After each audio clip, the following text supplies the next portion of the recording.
जब मनुष्य संसार से विमुख होकर भगवान की शरणागति स्वीकार कर लेता है, तब वो माया मतलब अपरा प्रकृति के कार्य को तर जाता है, अर्थात उसके अहम का सर्वथा नाश हो जाता है। और भगवान की शरणागति स्वीकार करने का मतलब है भगवान की सत्ता में ही अपनी सत्ता मिला दे, अर्थात सिर्फ भगवान की ही सत्ता को स्वीकार कर ले, ना अपनी स्वतंत्र सत्ता माने, ना माया की स्वतंत्र सत्ता माने, ना अहम का आश्रय ले, ना माया या गुणों का आश्रय ले।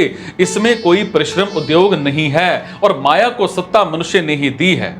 अगर वो माया को सत्ता ना देकर सिर्फ भगवान की ही शरण में रहता तो वो माया को तर जाता, अर्थात उसके लिए माया की सत्ता रहती ही नहीं।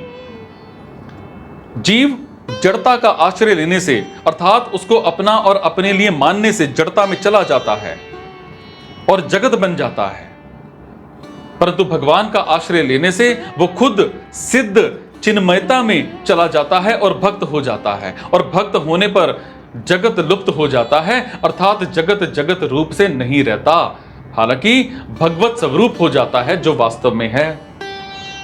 मतलब है कि जीव मेरा है, अंश है, यह मेरा ही अंश है। सो मेरी ही शरण होने से वो माया को तर जाता है। इसलिए मेरी शरण लेने वाले भक्तों का मेरे सिवाय अन्य किसी से संबंध होता ही नहीं, क्योंकि उनकी दृष्टि में मेरे मतलब भगवान के सिवाय अन्य कोई होता ही नहीं। ना तो उनकी दृष्टि दूसरे में जाती है और ना दूसरा उनकी दृष्टि में जाता है।